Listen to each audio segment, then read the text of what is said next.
ഭക്ഷണത്തിലെ കലോറി കുറച്ചുകൊണ്ട് കൊഴുപ്പിനെ കുറയ്ക്കുക എന്ന് പറയുന്നത് കേട്ടിട്ട് പലർക്കും ഒരു വിശ്വാസമാവുന്നില്ല. എല്ലാവരുടെയും വിചാരം നന്നായിട്ട് വർക്കൗട്ട് ചെയ്താൽ മാത്രമേ കൊഴുപ്പിനെ കുറയ്ക്കാൻ പറ്റൂ എന്നുള്ളതാണ്.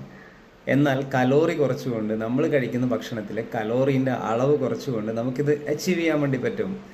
1 കിലോ കൊഴുപ്പ് ശരീരത്തിൽ നിന്ന് കളയണമെങ്കിൽ 7700 കലോറി എരിയിപ്പിച്ച് കളയണം. പക്ഷേ 1 കിലോ കൊഴുപ്പിനെ നമ്മളുടെ ഭക്ഷണത്തിലെ കലോറി കുറച്ചുകൊണ്ട് നമുക്ക് കുറയ്ക്കാൻ വേണ്ടി പറ്റും. ഉദാഹരണത്തിന് നമ്മൾ 4 നേരം ഭക്ഷണം കഴിക്കുന്നുണ്ടെങ്കിൽ ഒരു നേരം 700 കലോറി വെച്ചിട്ട് ശരീരത്തിൽ കയറും. അപ്പോൾ 2800 കലോറിയാണ് ഡെയിലി കയറിക്കൊണ്ടിരിക്കുന്നത്.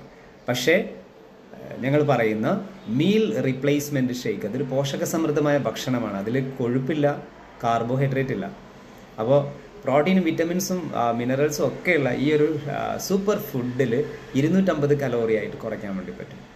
അപ്പോൾ 250 രാവിലെ കഴിക്കുന്നു, 250 രാത്രിയിലും കഴിക്കുന്നു, 500. ഇനി ഉച്ചയ്ക്ക് മട്ടൻ ബിരിയാണിയോ ബീഫ് ബിരിയാണിയോ കഴിച്ചാലും 1000 കലോറി കൂട്ടിയാൽ പോലും ടോട്ടൽ കലോറി എന്ന് പറയുന്നത് 1500 ആയിട്ട് കുറയ്ക്കാൻ വേണ്ടി പറ്റും.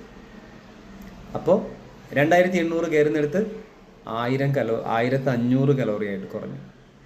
10 ദിവസം കൊണ്ട് 1 കിലോ കൊഴുപ്പ് കുറയ്ക്കാൻ വേണ്ടി പറ്റും.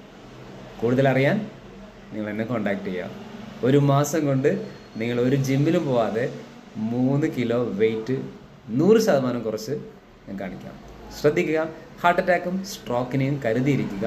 നിങ്ങളുടെ ആന്തരിക അവയവങ്ങളിലും വയറിലും ഒക്കെ അടിഞ്ഞുകൂടിയ കൊഴുപ്പ് നിങ്ങളുടെ മരണത്തിന് പോലും കാരണമായേക്കാം. ശ്രദ്ധിക്കുക, കൊഴുപ്പ് കുറയ്ക്കുക.